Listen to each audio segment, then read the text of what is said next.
aborde la 7e manifestation du fruit de l'esprit, soit la foi. Et à première vue, ça semble relativement simple et relativement évident. On a tous déjà une idée de ce que c'est la foi. C'est un concept que, comme chrétien, on devrait être minimalement familier avec, évidemment, parce qu'après tout, la foi est un des éléments les plus cruciaux du christianisme, de l'Évangile. Littéralement, ce n'est pas possible d'être né de nouveau sans la foi. Ce n'est pas possible d'être chrétien sans la foi. Mais, ceci étant dit, j'ai été surpris cette semaine, quand je faisais l'exégèse du passage, parce que ce que Paul nous propose ici, dans cette idée des fruits de l'esprit, ou du fruit de l'esprit plutôt, excusez, dans cette idée de foi, n'est pas ce que j'avais en tête quand j'abordais le texte. Naturellement, j'avais présupposé une attente de ce que c'était, et surprenamment, Paul m'a pris de court un petit peu dans tout ça.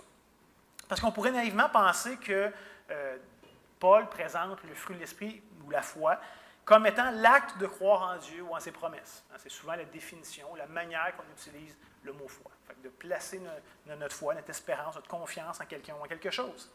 Et si on le comprenait de cette manière-là, techniquement, ce ne serait pas faux de dire que le Saint-Esprit joue un rôle crucial dans la foi qui sauve, qui transforme, qui régénère. C'est tous des éléments qui relèvent premièrement du ministère de l'Esprit dans notre vie comme croyants. Ce ne serait pas faux de dire ça.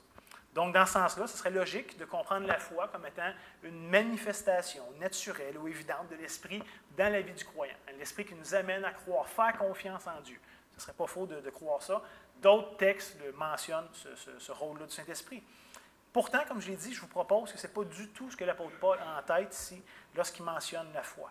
En vrai, ce que j'espère démontrer ce matin, c'est que c'est vraiment plus terre à terre, vraiment plus concret que ce qu'on pourrait penser. Des fois, on réfléchit à la foi comme quelque chose d'un peu abstrait, d'un peu flou, un peu mystique. Paul ici nous parle de quelque chose de très, très concret et de terre à terre. Donc, commençons à regarder la définition, l'utilisation du mot foi dans le Nouveau Testament. Le premier point ce matin, je ne veux pas que ce soit trop long, mais de quoi est-ce qu'on parle? De comment est-ce que la parole de Dieu utilise ce concept-là? Essentiellement, il y a un mot dans tout le Nouveau Testament qui est utilisé pour parler de la foi, et c'est le mot grec pistis. Ça revient quand même à 244 reprises dans le Nouveau Testament, dont notre fameux passage ce matin, Galates 5, 22. Et dans la très grande majorité des cas, l'utilisation de pistis ou de foi recoupe un peu notre compréhension habituelle, c'est-à-dire de croire, de faire confiance, de placer notre confiance en quelqu'un ou en quelque chose. Et évidemment, comme je disais, cette conception-là de la foi transpire mur à mur à travers tout le Nouveau Testament. Ce n'est pas quelque chose d'abstrait ou quelque chose de flou, c'est omniprésent à travers tout le Nouveau Testament. Et comme je l'ai dit, c'est absolument nécessaire même pour la régénération, pour le fait d'être né de nouveau, pour être chrétien. Cette foi est nécessaire. On peut penser peut-être aux paroles de Jésus, dans le fameux Jean 3,16, qui nous dit « Car Dieu a tant aimé le monde, qu'il a donné son Fils unique, afin que quiconque croit en lui. » Pistéo, donc le verbe de pistis, qui est de croire, la foi, ici mis en forme verbale. Donc, afin que quiconque croit en lui ne périsse point, mais qu'il ait la vie éternelle. Donc, cette idée de mettre sa foi, de faire l'action de croire, de faire confiance. Et l'inverse est aussi vrai. On lit en Jean 8, 24, Jésus qui va dire, encore une fois, « C'est pourquoi je vous ai dit que vous mourrez dans vos péchés, car si vous ne croyez pas, pistéo, c'est ce même verbe, si vous ne croyez pas ce que je suis, vous mourrez dans vos péchés. » D'un de côté, la foi, l'action de croire est ce que Dieu utilise pour sauver, mais aussi c'est ce qui va condamner certains qui ne croiront pas.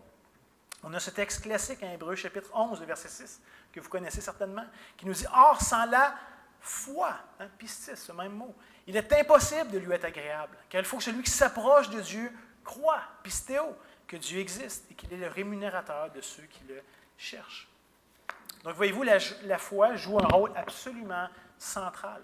Au point où c'est impossible d'être agréable à Dieu. C'est impossible d'être un des disciples de Christ sans la foi en lui, en sa personne, en son œuvre, en ses enseignements. Mais pour en revenir à notre passage de Galates 5, 22, l'apôtre Paul ici utilise le mot pistis, le mot foi, de manière un peu différente du sens habituel que l'ensemble du Nouveau Testament utilise naturellement. Jusqu'à maintenant, on a vu que toutes les autres manifestations du fruit de l'Esprit ont premièrement rapport avec le caractère de Dieu.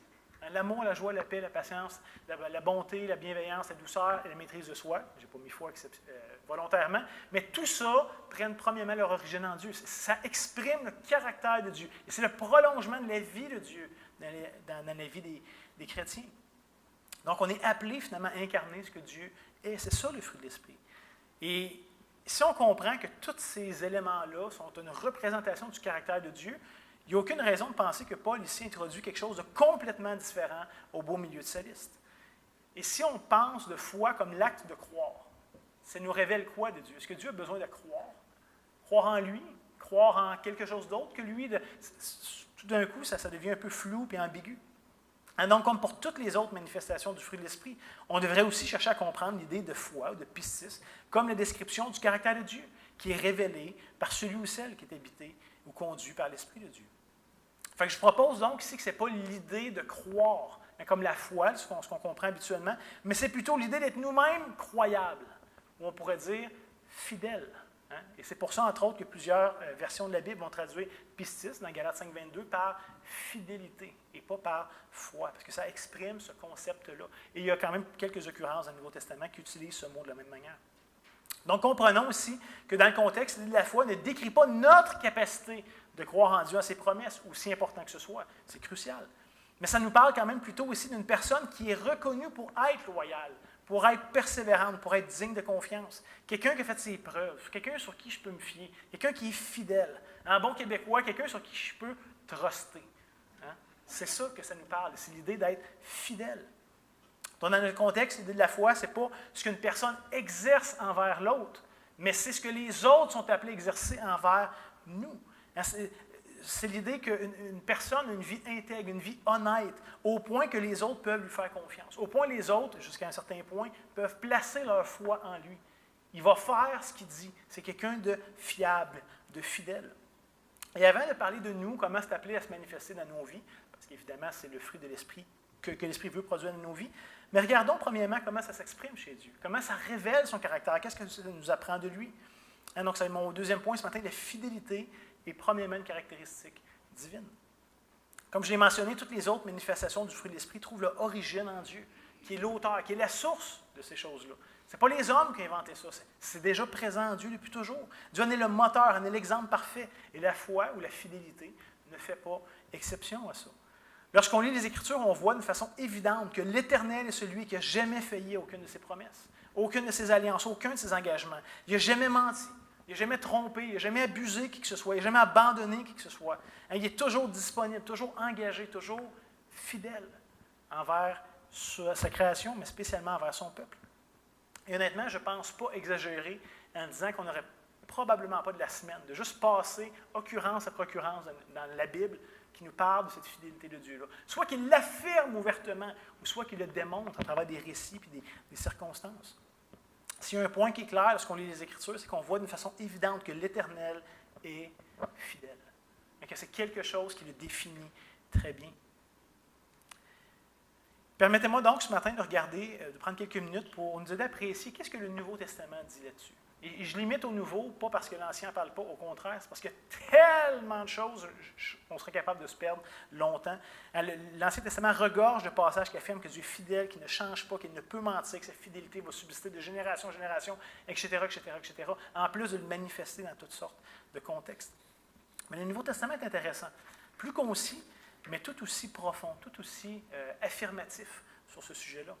Et on voit en 2 Timothée 2,13 que l'une des choses les plus fondamentales de la fidélité de Dieu, c'est qu'elle est solidement ancrée dans son caractère. La fidélité de Dieu est dans sa nature. Ce n'est pas quelque chose d'autour de lui, ce n'est pas quelque chose qu'il fait, c'est quelque chose qu'il est, qu'il incarne.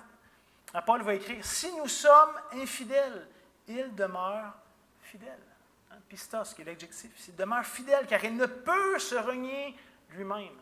Nous, on est capable d'être infidèles. Dieu ne le sera pas. Parce que son caractère est fidèle. Hein? Ça fait partie du caractère immuable de Dieu qui ne change pas, qui ne peut pas tromper. Il est vrai, il est véritable. C'est justement cette cohérence, cette persévérance, cette constance, cette fidélité de Dieu qui pouvait amener Paul à dire ceci, ou plutôt même à affirmer ceci en Philippiens 1,6. Il dit, je suis persuadé, et dans le grec c'est très fort, j'ai une assurance totale que celui qui a commencé en vous cette bonne œuvre la rendra parfaite pour le jour de Jésus-Christ. Pourquoi Paul peut être aussi catégorique, aussi certain? C'est parce que le fondement est basé sur ce que Dieu est. Et Dieu n'est pas un lâcheux. Dieu ne s'annonce pas d'une manière pour faire autre chose. Il n'est pas celui qui abandonne. Hein? Ce n'est pas un menteur. Comme chrétien, on peut s'appuyer, on peut agir sur les promesses de Dieu, parce qu'ultimement, c'est lui qui va produire son œuvre dans nos vies. Il s'est engagé à le faire. Il a commencé quelque chose et il a dit qu'il allait le terminer.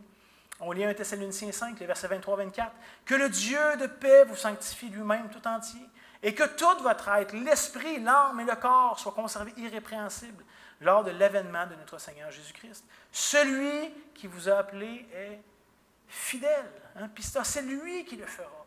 Donc Dieu s'engage envers son peuple, non seulement d'avoir commencé ou initié quelque chose, mais de le terminer aussi, de le rendre parfait. Donc je peux joindre l'œuvre de Dieu avec assurance. Pourquoi?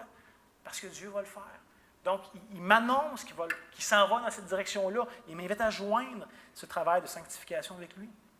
La fidélité de Dieu, donc, devrait produire une assurance. Paul disait aux Corinthiens, au tout début de son épître, « Il vous affirmera aussi jusqu'à la fin, pour que vous soyez irréprochables au jour de notre Seigneur Jésus-Christ. » Dieu est fidèle. Voyez-vous un thème revenir à travers le Nouveau Testament. Dieu est fidèle, pistos, lui qui vous a appelé la communion de son Fils. Jésus-Christ, notre Seigneur. Et la fidélité de Dieu n'est pas juste présente ou disponible quand c'est facile ou agréable. Des fois, on dit, c'est facile d'être fidèle quand tout va bien, mais ma vie ne va pas toujours bien. Dieu s'engage à être fidèle même quand ça va être difficile. Il veut produire en nous cette assurance-là de son secours, de son soutien, même dans la tentation. Il va dire un peu plus loin son épître aux Corinthiens, « Aucune tentation ne vous est survenue qui n'ait été humaine. Et Dieu qui est fidèle ne permettra pas que vous soyez tentés au-delà de vos forces. Mais avec la tentation, il préparera aussi le moyen d'en sortir, afin que vous puissiez la supporter. » Même dans les moments pénibles, durs de nos vies, Dieu, dans sa fidélité, est présent et disponible. Donc, voyez-vous, comme type de Christ, il y a de grands encouragements pour nous à considérer la fidélité de Dieu. Et ça, c'est juste quelques exemples choisis au hasard. Pas au hasard, mais il y en aurait eu tellement d'autres à dire. Et comme j'ai dit, ce n'est pas quelque chose d'abstrait. La fidélité de Dieu comme quelque chose d'intangible. Non, ce n'est pas quelque chose de lointain, de futur, c'est quelque chose de concret, qui a un impact déjà dans notre vie, qui devrait du moins avoir un impact dans notre vie, dans notre manière de vivre. Parce que les promesses de Dieu ne concernent pas juste le ciel. Et des fois, on parle avec des chrétiens des promesses de Dieu. Ils disent, oh, un jour le ciel. Là. Oui, c'est pas moins que ça, mais c'est vraiment plus que ça. Et il y a déjà un secours, il y a déjà un encouragement, il y a déjà des avantages pour ceux et celles qui sont en Christ, ceux qui sont greffés à lui. Littéralement, toute la trame narrative de la Bible a pour but de nous montrer la fidélité de Dieu, sa constance, sa persévérance, alliance après alliance, promesse après promesse. Ce n'est pas qu'on lui a rendu ça facile, puis qu'il l'a accompli parce qu'on a tellement bien coopéré. On a tout fait pour mettre des bâtons dans les roues, puis lui était fidèle à toutes ses promesses. Et donc, ça devrait produire quelque chose en nous. Ça devrait transformer notre manière de voir le monde, de vivre nos vies. Mais ceci étant dit, on ne devrait surtout pas passer à côté de la plus grande manifestation de la fidélité de Dieu, qui est l'incarnation. Le fait que Dieu a tenu ses promesses, il dit qu'il va venir, qu'il va renverser les effets de la chute.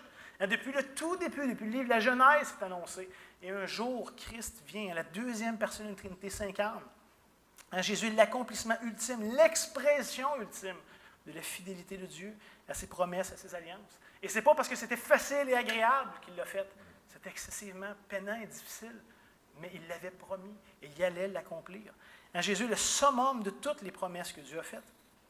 Et ça devrait être une grande source d'encouragement, d'assurance pour nous, à travers les hauts et les bas de nos vies, à travers les victoires et les échecs qu'on rencontre, à travers les joies et les peines, de savoir que Dieu était fidèle jusqu'à donner son propre Fils. Quel grand encouragement, quelle grande assurance ça devrait produire chez nous. L'auteur de l'Épître aux Hébreux nous invite à considérer ceci. Chapitre 2, les versets 14 à 18. Il va dire, ainsi donc, puisque les enfants participent au sang et à la chair, il parle de nous, c'est d'une descendance biologique, il y a également participé lui-même, afin que par la mort, il anéantisse celui qui a la puissance de la mort, c'est-à-dire le diable, et qu'il délivrera ceux qui, par crainte de la mort, étaient toute leur vie retenus dans la servitude.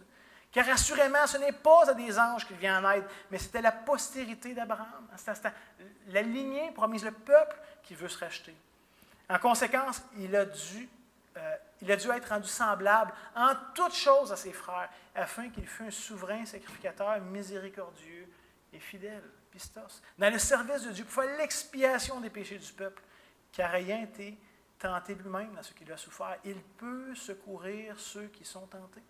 Non seulement Christ s'est associé à nous, ce qui était déjà fantastique, mais il peut maintenant compatir avec nous. Comme on l'a vu, Jésus s'engage à nous supporter fidèlement dans l'épreuve, dans la tentation. Il sait c'est quoi. Il y a fait face, il l'a vécu lui-même. Pas juste parce qu'il est Dieu et qu'il connaît tout, mais il l'a expérimenté dans son humanité. Et donc, sa présence, sa force, son aide, son secours, sa compassion sont toujours disponibles et accessibles parce qu'il est fidèle.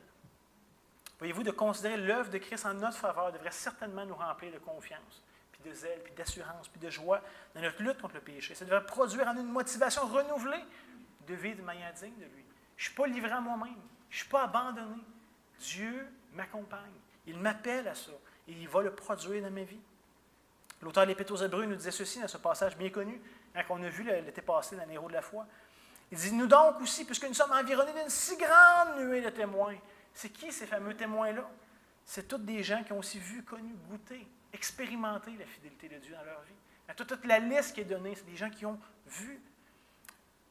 Rejetons tout fardeau, le péché qui nous enveloppe si facilement, courons avec persévérance dans la carrière qui nous est ouverte, en ayant les regards sur Jésus qui est le chef et le consommateur de cette fameuse foi, qui en vue de la joie qui lui était réservée a souffert la croix, méprisé l'ignominie, s'est assis à la droite du trône de Dieu. Tout ça est une expression de l'amour de Dieu, de sa fidélité, de sa persévérance. Et vient l'exhortation au verset 3. Considérez en effet celui qui a supporté contre sa personne une telle opposition de la part des pécheurs, afin que vous ne vous lassiez point l'âme découragée. Ça devrait produire quelque chose, de considérer ça, devrait avoir un impact sur nous.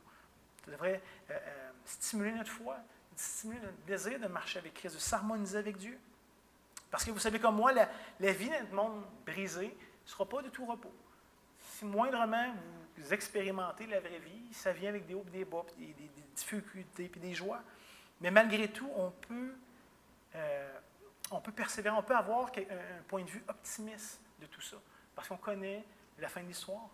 Et donc, quelque part, pour reprendre les paroles de Paul, les quelques afflictions du temps présent, parce qu'il y en a, c'est vrai, ne devraient quand même pas nous décourager outre mesure. Mais au contraire, ça devrait nous amener à espérer encore davantage dans la fidélité de Dieu. C'est dur, mais Dieu est fidèle. Il a promis de m'accompagner à travers ça. Ça devrait susciter quelque chose. Et la fidélité de Dieu devrait nous aider à mettre en perspective les difficultés qu'on peut connaître ici-bas, pas en les minimisant, pas en se fermant les yeux et en se faisant croire que ça n'existe pas comme ça, mais en se rappelant qu'un jour, tout ça va être loin derrière nous, que le Dieu fidèle annonce, pas juste qu'il intervient dans un monde brisé en essayant de faire ce qu'il peut, mais qu'il va restaurer tout ça. Il s'engage à restaurer ce monde brisé, nous restaurer nous-mêmes dans notre être. Donc, à travers toutes les souffrances de cette vie, la fidélité de Dieu devrait nous amener à se réjouir, à se reposer, à espérer de tout notre cœur dans l'œuvre de Dieu, dans son amour, dans ses promesses, dans sa fidélité. Ça devrait mettre en perspective nos vies, nous aider à comprendre le monde qui nous entoure, à la lumière de quelque chose qui ne nous est pas naturel avec nos yeux humains.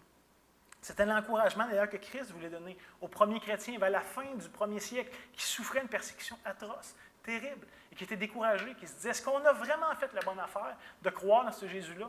Ça nous amène juste du trouble. J'ai pas eu de grande joie, moi, depuis que je suis chrétien. Au contraire, mon frère il est mort en prison, puis ma mère, puis c'était-tu vraiment si sage que ça? Et au début de son Apocalypse, Jean va voir cette révélation. On lit Jean aux 7 églises qui sont en Asie. Que la grâce et la paix vous soient données de la part de celui qui est, qui était, qui vient, de la part des 7 esprits qui sont devant son trône, de la part de Jésus-Christ, le témoin fidèle, celui qui était fidèle jusqu'à la mort, même la mort de la croix. Le premier-né des morts, le prince des rois de la terre, à celui qui nous aime, qui nous a délivrés de nos péchés par son sang. À cette révélation de Christ, comme celui qui a accompli les promesses de Dieu, celui qui continue à les accomplir, celui qui continue à intercéder pour son peuple, devrait stimuler la foi, même dans les grandes souffrances. Ça devrait nous aider à remettre tout ça en perspective. C'était le but de cette lettre que Christ lui-même envoyait à ces églises persécutées en Asie mineure. L'incarnation, la mort, la résurrection de Christ sont le gage que Dieu va effectivement être fidèle à tout ce qu'il a déjà dit, tout ce qu'il a déjà annoncé. On est à Romains 8, 32.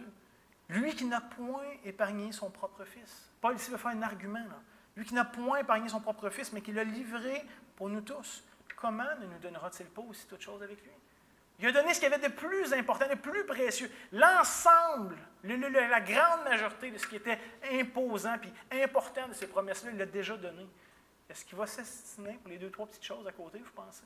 L'argument de Paul, s'il a déjà donné Christ, qu'est-ce que vous pensez qu'il va garder de ses promesses par la suite? Ça ne ferait pas de sens. Par le Saint-Esprit, on a déjà reçu ce gage, ce dépôt des promesses futures. Dieu ne fait pas juste nous dire des belles choses. Il y en a des beaux parleurs qui s'engagent de toutes sortes de façons, mais qui ne font rien. Dieu ne fait pas juste dire, mais il nous donne des signes tangibles.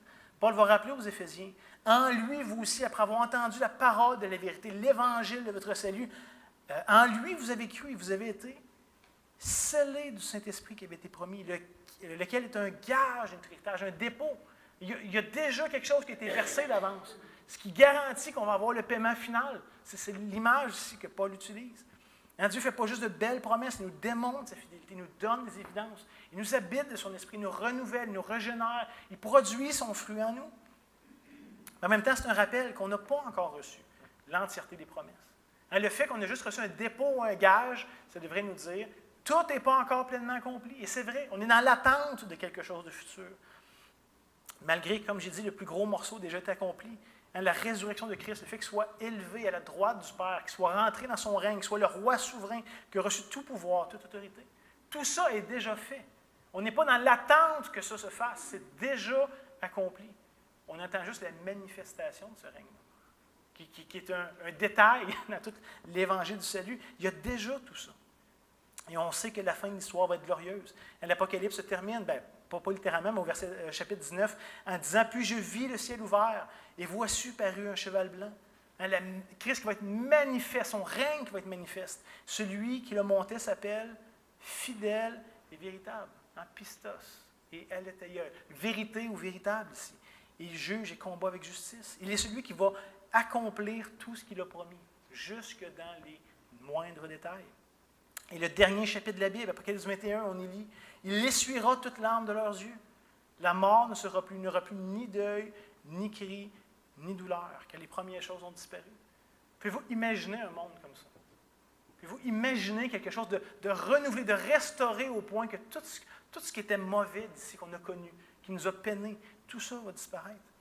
Et verset 5, celui qui est assis sur le trône dit « Voici, je fais toutes choses nouvelles. » Il dit « Écris. » Il ne fait pas juste dire des paroles qui espèrent qu'ils vont être oubliées. Écris-le. Tu peux t'y attendre, tu peux t'y fier. Écris-le, car ces paroles sont certaines, pistos, et véritables. Donc, c'est cette idée, c'est certain. Il le promet. Frères et sœurs, réconfortons-nous avec la fidélité de Dieu. Que ce soit ça qui nous encourage, qui nous fortifie, qui nous donne la force d'avancer dans les moments pénibles et difficiles de nos vies. Arrêtons de se donner des encouragements cheap et génériques. Tu sais, moi, ça me fait capoter quand j'entends les chrétiens. « Ah, mais ça aurait pu être pire. Après la pluie, le beau temps. » Tu sais, espèce d'encouragement qui ne veulent rien dire, qui ne stimulent rien pendant tout, qui est juste une espèce de pensée positive que peut-être, j'espère que ça va aller mieux pour toi. Il n'y a pas d'attente là-dedans, il n'y a pas rien. Au contraire, rappelons-nous l'un à l'autre qu'on peut faire confiance au Dieu, qui s'est engagé envers nous, que démontrer ses fidélités maintes et maintes fois, et qu'on peut lui faire confiance même dans les pires moments de cette vie, dans cette vie et même dans l'autre. Arrêtons de rester continuellement dans la plainte, puis dans l'abattement, dans la crainte, dans le découragement. Il y en a qui sont toujours dans des affaires négatives. « Ah, regarde, le monde, ça ne va pas bien. » Puis là, regarde les autorités. Puis là, tout est noir, tout est toujours négatif. Ce n'est pas à ça qu'on est appelé. Ça finit bien, cette histoire-là. Peut-être pas ici. Ça va sûrement très mal finir ici. Mais ultimement, ça finit bien. Et notre foi est appelée à être stimulée dans ces promesses-là, dans cette anticipation qu'on est appelé à avoir. C'est là que se trouve la paix, puis la joie, puis l'encouragement pour nos âmes. Pas juste regarder les choses humainement parlant, mais de mettre en perspective avec Dieu, avec sa fidélité, avec sa bonté. C'est d'ailleurs l'exhortation que Jésus faisait à ses disciples. Et il leur disait, « Je vais m'en aller, moi, bientôt. » Là, ses disciples disaient, « OK, puis nous autres, il se passe quoi? Ah, bien vous, ça va très mal aller en passant, vous allez être persécutés à cause de moi. » Puis là, qu'est-ce que Jésus leur dit pour les encourager? Il leur dit en Jean 14, et c'est un des nombreux exemples, il leur dit, « Que votre cœur ne se trouble point. Croyez en Dieu et croyez en moi. » Croyez-vous en Dieu? Croyez-vous que faites des promesses? Croyez-vous qu'il y a la puissance d'accomplir ces promesses-là? Croyez en Dieu et croyez en moi. Il y a plusieurs demeures dans la maison de mon Père. Si cela n'était pas, je vous l'aurais dit, je vais vous préparer une place. Et lorsque je m'en serai allé, que vous aurez préparé une place, je reviendrai, je vous prendrai avec moi, afin que là où je suis, vous y soyez aussi. Il y a une promesse ici. Jésus ne fait pas juste dire, je vais travailler fort, j'espère qu'il va y avoir de la place pour tout le monde, prenez pas ça trop pour du cash, là, je vais voir ce que je peux faire. Je vous dis, c'est ça que je vous dis, ça va être ça. C'est comme ça. Je vais vous préparer une place. Et je vous garantis qu'une promesse comme ça devrait nous aider à remettre les choses en perspective, à mettre nos difficultés en perspective. Il y a aussi encore tellement de choses qu'on aurait pu dire juste au sujet de Dieu, de sa fidélité, de son caractère. Et ce matin, évidemment, ce n'est pas exhaustif, le temps nous presse. Mais je vais absolument prendre le temps qui nous reste ce matin pour réfléchir ensemble. De quelle manière maintenant est-ce que nous, on est appelés à incarner cette fidélité de Dieu? Parce que de savoir que Dieu est fidèle, no big deal. On est tous d'accord avec ça, c'est évident. Mais comment maintenant c'est appelé à nous transformer? Qu'est-ce que c'est appelé à produire dans nos vies? Concrètement, à quoi ça ressemble dans notre quotidien, cette fameuse fidélité de Dieu? Et c'est ce qui nous amène à un troisième point, la fidélité, une caractéristique non négociable du chrétien. Pas de dire, mais j'ai les 8 autres manifestations du fruit de l'esprit, celle-là, c'est moins ma tasse de thé. Non, c'est un seul fruit qui est appelé à être produit dans nos vies. Comme c'est le cas pour toutes les autres manifestations du fruit de l'esprit, Dieu désire pas seulement nous montrer ce qu'il est à travers ça. Ce n'est pas juste de nous aider à voir, à comprendre et à apprécier ces éléments-là chez lui, mais Dieu veut le produire aussi chez nous. Qu'on soit l'expression, l'extension, la manifestation de sa puissance, de sa présence, de sa sainteté, de sa fidélité. Je vous le dis, le désir ultime de Dieu, c'est quoi? Il y a des chrétiens, des fois, qui ne savent pas. Qu'est-ce que Dieu s'attend de moi? Il y a une chose au moins qui est très claire. Sûrement, il y a d'autres éléments, mais celle-là, il ne faut pas que tu en manques. Romains 8, 29. Car ceux qu'il a connus d'avance, il a aussi prédestinés à être semblables à l'image de son Fils. Dieu veut nous conformer à l'image parfaite de Christ. C'est ce qu'il s'est engagé à faire, c'est ce qu'il a mis en place, c'est ce qu'il fait en ce moment qui va rendre parfait le jour à venir. On est unis en Christ, on va être semblable à lui. On va recevoir son héritage, on va partager son règne. On est unis à Christ, c'est ce que Dieu veut produire chez nous. Et tout ça commence maintenant. Pas juste au ciel, déjà ici maintenant. Il y a cette œuvre de sanctification qui prend place dans nos vies. Évidemment, ce n'est pas par notre capacité naturelle. Okay? Ce n'est pas en se retroussant les manches et dire « Super, c'est ça le plan de match, on travaille fort ». Ce n'est pas comme ça que ça marche. Ce n'est pas comme ça qu'on va être capable de progresser de gloire en gloire à la stature parfaite de Christ. Et notre appel comme chrétien n'est pas essayer de se réformer nous-mêmes. Ce n'est pas essayer d'être plus pieux ou de faire plus d'efforts, mais c'est de se connecter à la source. Pour reprendre l'image de Jésus, d'être connecté au cep. Vous êtes les sarments, je suis le cep. Celui qui demeure en moi et en qui je demeure porte beaucoup de fruits. C'est ça notre appel comme chrétien. De ne pas s'en aller de là, de le rechercher, de le désirer, de tout faire pour rester connecté avec lui. Et comme j'ai dit dans l'introduction de la série, notre sanctification est entièrement, uniquement l'œuvre de Dieu. C'est lui qui s'engage à faire ça. Mais ça ne se fera quand même pas sans nous. Il y a ceux qui disent « c'est moi qu'il faut qu'il fasse tous les efforts ». C'est faux. Puis il y a ceux qui disent de manière un peu négligente, nonchalante « c'est Dieu qui va tout faire ». C'est faux aussi. Ça ne se fera pas par nous, mais ça ne se fera pas sans nous. Et malgré qu'on n'a absolument pas les moyens d'y contribuer, on est quand même appelé à la rechercher intentionnellement, à se laisser volontairement transformer par ce que Dieu veut produire en nous. Finalement, notre appel n'est pas à produire quelque chose, mais de s'enligner, de désirer, de s'harmoniser avec ce que Dieu va faire en nous. Il ne le fera pas sans nous. Quoique c'est son œuvre à lui entièrement, exclusivement. Et l'un des chantiers sur lequel le Saint-Esprit travaille, que vous en soyez conscient ou non, c'est de faire de vous une personne fiable, une personne honnête, une personne loyale, une personne digne de confiance, parce que c'est qui Dieu est. Et il veut manifester cette image en vous. Paul disait aux Corinthiens, chapitre 4, verset 2, « Du reste, ce qu'on demande des dispensateurs, littéralement d'un intendant, c'est que chacun soit trouvé fidèle. » Dieu vous confie des choses. Comment vous allez répondre à ça? Comment vous allez gérer ces choses? Ne serait-ce que vos vies, le temps, les relations que vous avez. Du reste, ce qu'on demande à des intendants, des dispensateurs, c'est que chacun soit trouvé fidèle. Je suis sûr que vous connaissez tous des gens dans votre entourage à qui vous ne seriez pas super à l'aise de laisser les clés de votre auto ou la garde de vos enfants. Right?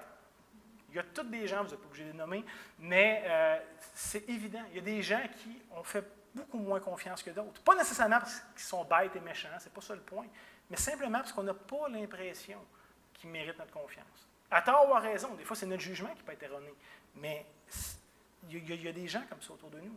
Et ça peut être dû à plusieurs facteurs. Certaines personnes nous ont déçus dans le passé. Fait inévitablement, la confiance, ça va être difficile. Et il y en a qui vont vivre d'une manière une vie un peu décousue, un peu tout croché, un peu négligente, un peu paresseuse. Puis tu te dis, il n'a pas l'air de bien gérer ce qui lui appartient. Je ne suis pas sûr que je voudrais qu'il gère mes choses. Fait il y a un petit doute. D'autres font juste preuve en général de mauvais jugement, de difficulté à prendre des bonnes décisions. Ou peut-être simplement, est-ce que je n'ai pas eu le temps de le connaître encore assez? Je veux dire, de savoir qui est devant toi, ça prend du temps. Ça prend des opportunités pour bâtir, pour tester cette confiance-là, pour démontrer le caractère de l'autre. La personne la plus fiable sur Terre pourrait venir me voir. Si je ne la connais pas, ça va prendre plus que 5 secondes pour que je lui fasse confiance. Il y a quelque chose qui a besoin de se démontrer dans le temps. Et pour rendre ça très concret, les proverbes parlent souvent de toutes sortes de catégories de personnes, dont les gens un peu lâches, négligents, paresseux. Et parfois, les descriptions sont assez colorées. Et je vous partage ma préférée, se trouve dans Proverbes chapitre 10, le verset 26, qui nous dit « Ce que le vinaigre est aux dents et la fumée aux yeux, tel est le paresseux pour celui qui l'envoie. » Imaginez prendre une petite tasse de vinaigre. C'est-tu astringent, rien qu'un peu, c'est désagréable, ces dents? On a tous fait un feu cet été, puis là, tu as de la boucane inévitablement qui te revole dans les yeux. Ça fait mal. C'est pas dangereux, tu n'en meurs pas, mais c'est tellement désagréable. Et l'idée derrière ce proverbe-là, c'est quelqu'un à qui tu confies quelque chose, que tu t'attends qu'il fasse et qu'il ne le fait pas, ou qu'il le fait tout croche. C'est désagréable, c'est profondément agressant. Donc, le point que j'essaie de dire, c'est soyez pas ces gens-là. Ne soyez pas ces gens. Ne laissez pas un goût aigre dans la bouche de ceux qui vous entourent. Ce n'est pas qui Dieu est et ce n'est pas ce que Dieu veut faire de vous non plus. Au contraire, le Seigneur veut qu'on soit reconnus comme étant des gens fidèles dans tous les différents domaines de notre vie. Que les gens puissent nous regarder et nous faire confiance. Pas parce qu'on est parfait, mais parce qu'il y a quelque chose quand même de sérieux à travers tout ça. Et vous le savez comme moi, c'est tellement agréable d'avoir des gens de confiance dans son entourage. Des gens sur qui on peut se fier. C'est sécurisant de savoir qu'on peut compter sur des personnes fiables, surtout dans les temps difficiles, d'avoir des gens que quand tu leur demandes quelque chose, qui disent « oui, je vais le faire », non seulement ça va être fait, mais ça va être bien fait, ça va être fait d'un temps. Il n'y a rien de plus rassurant que ça. Pour rendre ça très concret ce matin, de quoi est-ce qu'on parle en termes de fidélité? Je vous propose de regarder un paquet de domaines dans les Écritures où les Écritures nous exhortent à être fidèles, à manifester cette persévérance, cette intégrité, cette constance. Premièrement, avec notre conjoint, notre conjointe. On a fait alliance ensemble. Et par exemple, à Maléchie, ils vont dire, et dans le contexte, c'est les Juifs qui s'astinent avec Dieu en disant, mais nous autres, on fait des sacrifices, puis on est là devant toi avec l'arme, puis tu fais rien, puis tu ne nous écoutes pas. Et Dieu va dire, non, je n'accepte pas vos sacrifices. Et on lit à partir du verset 14. Et vous dites, pourquoi? Pourquoi, Dieu, tu ne nous écoutes pas? Pourquoi est-ce que tu ne nous honores pas? Parce que l'Éternel était témoin entre toi et la femme de ta jeunesse, à laquelle tu es infidèle, bien qu'elle soit ta compagne et la femme de ton alliance, celle avec qui tu t'es engagé. Il va dire, nul n'a fait cela, de briser son alliance avec un reste de bon sens. Un seul l'a fait, pourquoi? Parce qu'il cherchait la postérité que Dieu lui a promise. Il fait référence à Abraham, qui s'était fait promettre une descendance. Et là, plutôt que de la chercher avec sa femme, il s'en va avec sa servante. Et là, Dieu termine, prenez donc garde dans votre esprit qu'aucun ne soit infidèle à la femme de sa jeunesse. Évidemment, ça implique d'être fidèle sexuellement avec son époux ou son époux. Mais plus que ça parle au niveau de nos émotions, de nos affections, de notre manière d'aimer, de considérer la personne avec qui on a fait l'alliance. J'ai vu des dizaines de mariages dans ma vie. Et dans aucun de ceux-là, lorsque les deux époux viennent faire des vœux, ils se disent un à l'autre, écoute, moi là, je vais me prioriser à ton détriment. Moi là, je m'engage de poursuivre mes carrières, ma vie, mes affaires. Puis non, c'est toujours, je m'engage à me mettre de côté pour te servir, pour te considérer, pour t'aimer. C'est ça le vœu qui a été fait dans un mariage. Jamais l'inverse. Donc Dieu dit, prenez donc garde à votre esprit qu'aucun soit infidèle à la femme de sa jeunesse ou au mari de sa jeunesse. Sinon, Dieu nous exhorte aussi à exprimer cette même fidélité à l'égard de nos enfants. On l'a dit tantôt, on est des intendants. Ces enfants-là nous ont été confiés. Donc, étant fidèles, pas seulement en prenant soin de leurs besoins de base, ce qui est déjà bien, dans un contexte inflationniste, mais d'aller beaucoup plus loin que ça. Pas juste de leur donner notre temps, notre attention, notre amour, mais aussi en les instruisant dans les Écritures, en les pointant vers ce Dieu qui veut être connu d'eux, en les reprenant avec patience, en les préparant à devenir à leur tour des adultes qui vont être épanouis, qui vont être capables, qui vont être prêts à faire face aux défis de la vie, de s'investir en eux. Pas juste de dire, c'est leur choix, puis qu'ils fassent ce qu'ils veulent. Moi, je leur ai donné la nourriture et un toit, c'est leur vie. Non, Dieu veut qu'on les aime au point de les instruire, de les aider à grandir dans cette vie-là. À l'exemple de ce que Dieu fait avec nous, ses enfants, nous est appelé maintenant à l'étendre aussi avec nos propres enfants. Même si je suis d'accord qu'on a seulement une capacité très imparfaite de le faire, très imparfaite, on devrait quand même chercher à être fidèle, à être intentionnel à cette grande responsabilité que Dieu nous confie. Un autre domaine, c'est d'être fidèle à honorer nos parents. Non seulement ça fait partie des fameux 10 commandements, mais Paul va reprendre ça aussi dans le Nouveau Testament.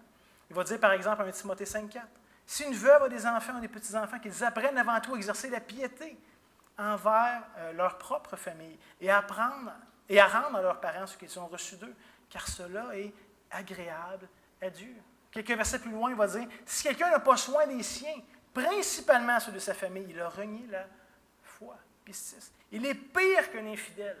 Apistos, le A négatif devant la foi. Il a renié la foi. Il n'exerce pas la foi, au contraire même. La Bible nous parle de la fidélité envers nos ennemis.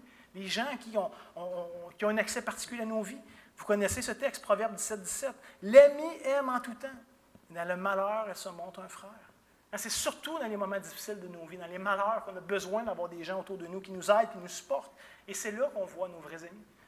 Il y a plein de gens qui sont là quand ça va bien, quand c'est facile, quand c'est agréable, quand c'est drôle. Tout d'un coup, tu prends un mur, puis là, tout d'un coup, ceux sur qui tu te serais attendu qu'ils soient là, ne sont pas toujours là. Mais on est appelé à être fidèle envers nos amis, même dans les difficultés. Galates 6, versets 9 et 10, nous parle de cette patience, cette persévérance, de cette loyauté envers les chrétiens que Dieu met autour de nous dans notre église locale, qu'on n'a pas choisi, qui nous tombent des fois ses nerfs, mais qui ne sont pas moins ceux et celles avec qui Dieu veut qu'on bâtisse des relations. Paul va dire, ne nous lassons pas de faire le bien, car nous moissonnerons en temps convenable, si nous ne nous relâchons pas. Ainsi donc, pendant que nous en avons l'occasion, pratiquons le bien envers tous, et surtout envers les frères dans la foi. Hébreux 10, vous connaissez ce passage-là, nous dit « Veillons les uns sur les autres pour nous exciter à la charité aux bonnes œuvres. N'abandonnons pas notre assemblée, comme c'est la coutume de quelques-uns, mais exhortons-nous réciproquement. » On est appelé à user de persévérance, d'endurance dans les relations que Dieu nous permet d'avoir au sein de notre Église. Pas d'être là quand ça fait notre affaire, puis d'épiner quand ça ne fait plus notre affaire, mais d'user de fidélité. D'une manière générale, la Bible nous dit que c'est important de tenir ses engagements, d'être fidèle à sa parole, Ecclésiaste 5,4. Mieux vaut pour toi faire un vœu que d'en faire un et ne pas l'accomplir. Si tu sais que tu ne le feras pas, dis pas que tu vas le faire. C'est facile, ça. Des fois, on veut plaire et tout ça, mais quand tu t'engages, puis là, tu ne le fais pas de toute façon, bien, tu finis par déplaire. Fait que commence au début du processus, dis non, je ne suis pas disponible, ça ne m'intéresse pas. Et là, la déception va être là, mais ta fidélité, ton intégrité ne sera pas remise en cause. Que votre parole ait de la valeur. Jacques 5,2, puis basé évidemment sur les enseignements de Jésus. Il va dire, avant toute chose, mes frères, ne jurez ni par le ciel, ni par la terre, ni par aucun serment, que votre oui soit oui, que votre non soit non, afin que vous ne tombiez pas sous le jugement. Si tu es obligé de jurer puis finir, je te jure sur la tête de ma mère, que ça veut dire que tu n'es pas fiable, que ta parole ne vaut rien. Si tu dis oui, bien, ça devrait être oui. Si tu me dis que tu vas le faire, je prends pour acquis que tu vas le faire. C'est aussi simple que ça. Et on connaît tous des gens qu'il faut toujours prendre ce qu'ils disent, c'est un grain de sel.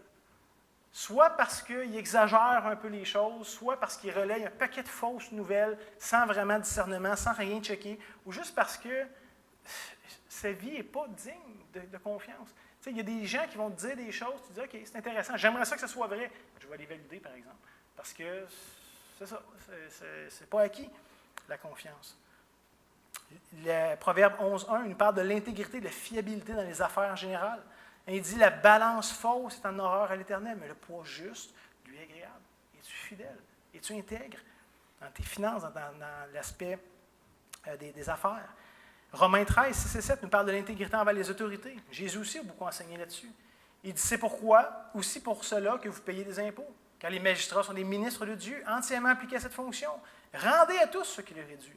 L'impôt à qui vous devez l'impôt, le tribut à qui vous devez le tribut, la crainte à qui vous devez la crainte, l'honneur à qui vous devez l'honneur. Donc, il y a des trucs qui devraient caractériser quelqu'un de fidèle, même envers les autorités, dans un contexte de société. Titre 2, versets 9 et 10, nous parle de l'intégrité dans nos milieux de travail. Et je sais que dans le contexte, ça parle de serviteurs et de maîtres. Aujourd'hui, on n'est plus dans cette dynamique-là, mais mettons-le dans une dynamique d'employeur-employé. Paul va dire à titre, exhorte les serviteurs ou les employés à être soumis à leurs maîtres, leurs employeurs, à leur plaire en toutes choses, à être point contredisant, à ne rien dérober, ce qui est la grosse base de la fidélité, mais à montrer toujours une parfaite fidélité, un pistis. Pourquoi est-ce qu'on devrait chercher à démontrer une fidélité dans nos engagements professionnels? Afin de faire honorer en tout la doctrine de Dieu, notre Seigneur, notre Sauveur. Si tu t'engages à le faire, fais-le. Si tu es dans un contexte où tu es demandé de faire quelque chose, fais-le. Pas juste pour t'en débarrasser, fais-le bien. Sois reconnu comme étant quelqu'un de fidèle. Et finalement, de manière générale, dans les choses de la vie, on est appelé à exercer cette même fidélité. Paul va écrire en Colossiens 3, 23-24. Tout ce que vous faites, faites-le de bon cœur, comme pour le Seigneur, non pour les hommes. Si ça vaut la peine d'être fait, si quelqu'un te demande de le faire, que tu t'y engages, fais-le comme si tu le faisais pour Dieu. Si tu le fais moins bien parce que c'est lui ou elle, bien, ça manque de constance, de cohérence. Il dit, faites-le comme pour le Seigneur, sachant que vous recevrez du Seigneur l'héritage pour récompense. Hein, on est intendant de tout. Servez Christ le Seigneur. Hein, parce qu'on est intendant, faites des choix qui reflètent cette intendance que Dieu vous demande. Et je vous rappelle que toute cette fidélité-là, il y aurait sûrement eu d'autres catégories à considérer, mais toute cette fidélité-là ne concerne pas uniquement les grandes choses, hein, les choses qui ont de la grande valeur à nos yeux. Ça s'inscrit aussi dans les choses banales de la vie, dans les petites choses, même lorsque personne ne regarde. Hein, si tu es fidèle, juste parce que les autres te regardent, bien, finalement, c'est parce que tu n'es pas fidèle. C'est souvent dans l'intimité de quelqu'un qu'on voit la fidélité réelle qui l'habite. Si quand personne regarde, tu fais ça à ta manière, puis quand quelqu'un regarde, tu fais ça différemment, c'est pas ça, c'est pas de ça qu'on parle, c'est par fidélité. Jésus va dire en Luc 16,10, « Celui qui est fidèle en pistos dans les moindres choses, l'est aussi dans les grandes. Celui qui est injuste dans les moindres choses, l'est aussi dans les grandes. » Donc, comprenez-moi bien, ça nous arrive tous d'avoir des imprévus. Okay? Moi, le premier, tu dis à quelqu'un, je vais être là, je vais faire ça, je m'en occupe, inquiète-toi pas. Puis là, vient quelque chose. Un enfant est malade ou toi-même, tu es malade. La vie étant ce qu'elle est, on n'est pas en contrôle de tout. Okay? Tout ne dépend pas de nous, tout ne se passe pas comme on le planifie, comme on aimerait que les choses se fassent. C'est évident, on vit tous dans le même monde. Okay? Soyons clairs, personne n'est parfaitement fidèle. Dieu seul l'est. Mais le point de ce qu'on veut réfléchir ce matin, c'est qu'en autant que ça dépende de nous, soyons des gens intègres. En autant que ça dépend de nous, soyons fiables, soyons loyaux dans l'ensemble de nos vies. En vrai, c'est une qualité qui a beaucoup de valeur aux yeux de Dieu, puisque ça reflète qui il est dans tout ce qu'il fait. C'est le genre de disciple que Christ désire. Qui ne voudrait pas entendre ça à la fin de sa vie? Matthieu 25, 21. Son maître lui dit, « C'est bien, bon et fidèle serviteur en pistos. Tu as été fidèle en peu de choses, je te confierai beaucoup. Entre dans la joie de ton maître. » Et des fois, on confond ça un petit peu. On dit, « Oh, mais je n'ai pas grand-chose, je n'ai pas fait des grandes choses dans ma vie. Je n'ai pas guéri 100 lépreux dans ma vie. » Mais non, c'est pas grave. Il ne parle pas de bon et fructueux serviteur, il dit bon et fidèle. Jésus sait qu'il va confier plus à certains à qui il va demander plus, puis qu'il confie moins à d'autres à qui il va demander moins. Le point, ce n'est pas la grandeur des choses, mais la fidélité qui aura été exercée à travers tout ça. C'est ce que Christ regarde, c'est ce qui a de la valeur pour lui. Ce qui m'amène ce matin avec une conclusion, on va essayer d'atterrir tout ça concrètement. Être fidèle, ça implique quoi? À première vue, ça implique d'être intègre, de ne pas être négligent, de ne pas être paresseux, de ne pas être fourbe, de ne pas parler des deux côtés de la bouche. Pas juste pour sauver les apparences, pas juste en essayant d'être une bonne personne, ce n'est pas le point, mais parce que ça démontre de manière évidente le caractère de Dieu, qui est forgé en nous. Ça nous démontre son œuvre en nous, et surtout, ça nous pointe vers lui. Ça donne gloire à Dieu d'avoir un peuple intègre. D'un point de vue horizontal, comme j'ai dit, ça veut dire évidemment de respecter sa parole, ses promesses, ses engagements. Lorsqu'on dit quelque chose, on devrait le faire. Tout en notre pouvoir pour le faire. Pas juste une fois ou deux, pas juste que ça m'avantage, mais de manière constante à travers tous les temps, toutes les situations de la vie. C'est l'idée ici d'être fidèle, d'être intègre. Et j'ai vu passer sur Facebook il y a quelques semaines, ça m'a bien fait rire, quelque chose qui disait, quelque chose du genre, « Mesdames, si votre mari a dit qu'il va le faire, il va le faire. Inutile de lui rappeler à tous les 6 mois. » Et ça m'a bien fait rire, parce que c'est justement ça. Oui, je vais le faire, je vais le faire. Finalement, tu sais que tu ne le feras pas, mais tu le dis pareil, juste pour acheter de la paix. C'est pas de ça qu'on parle ici. On parle d'une intégrité, d'une fidélité. Si tu le dis, je me fie à toi. Pas juste que ça va être fait, mais que ça va être bien fait, ça va être fait dans les temps. Et concrètement, je me permets de poser des questions. Est-ce qu'on peut se fier sur vous? Est-ce que vous avez l'impression d'être quelqu'un de fiable, de digne de confiance? Et comme j'ai dit, personne n'est parfait, ça c'est évident. Mais dans quel domaine est-ce que vous auriez tout avantage à croître, à progresser en termes de fidélité? Dans un couple avec les enfants, avec des amis, dans le contexte du travail, dans peu importe, où est-ce qu'il y a de la place encore à progresser dans vos vies? Qu'est-ce qui vous retient d'exercer plus de fidélité dans ces domaines-là? Qu'est-ce que vous pouvez faire pour être plus vigilant? Ultimement, Dieu va produire en nous. Mais comme je dis, on n'était pas appelé à être lâche et rien faire. On est appelé à joindre l'œuvre de Dieu. Mais surtout que ce soit un sujet de prière, de supplication devant Dieu. Aide-moi à être fidèle. Aide-moi à faire ce que je m'engage à faire. Et après tout, c'est une œuvre spirituelle. Ce n'est pas juste de faire des choses, mais c'est de démontrer un cœur, un caractère. Être fidèle, ce n'est pas juste de commencer en force, mais c'est quelque chose qui devrait toujours plus s'enraciner en nous, caractériser les différents domaines de nos vies. C'est ce que Dieu veut produire à son image de lui. Mais être fidèle et loyal, ça implique aussi une manière verticale de persévérer dans notre engagement, dans notre constance à servir Dieu en étant des disciples obéissants de Christ. Pas juste quand ça fait notre affaire. Il y a du monde, ben là c'est le fun, on sert le Seigneur, puis on est constant, puis on est fidèle, puis là, puis il arrive de quoi dans la vie, puis là c'est la dérape pendant des semaines, des mois, des années. Et là c'est toujours on and off, toujours comme ça. C'est pas ça que Christ désire de ses disciples. Hein? Ce n'est pas d'être constamment ballotté dans nos allégeances, dans nos affections. C'est d'être d'un cœur entier pour Dieu, dans les bons moments, dans les moments plus difficiles. Mais tout ça, je sais que vous le savez déjà. Je veux juste terminer, atterrir tout ça en concluant la chose suivante. En regardant encore une fois, en mettant de l'avant la fidélité de Dieu et l'impact pratique que ça devrait avoir dans nos vies. Parce que si on regarde premièrement à nous, probablement qu'on a des raisons d'être découragés, de notre capacité d'incarner la fidélité. Certainement, est-ce qu'il y a de la place à croissance et amélioration encore à plusieurs domaines. Mais la beauté dans tout ça, c'est que notre fidélité est le produit de la fidélité de Dieu.